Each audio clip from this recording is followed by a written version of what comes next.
Alright, a messy bun in just 1 minute. Just kidding. This whole thing is time-lapsed.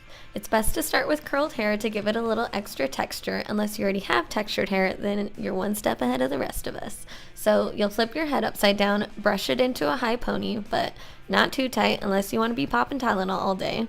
And once your hair is up, you'll spray some dry texture spray into your ponytail and back comb it using either a brush or a comb. And now that you look like you just got electrocuted, twist that hair down into a bun and use some bobby pins to secure it in place and to secure any flyaways that you don't want to see. And make sure that you're using your bobby pins wavy side down. So this is a great dirty hair day hack. I have a lot of those. Or for when you fall asleep with wet hair and look wild the next morning. So yeah, if you have any questions, let me know in the comments below. And if you feel like you learned something, hit that subscribe button so you can learn more from me. Thanks, you guys. Enjoy.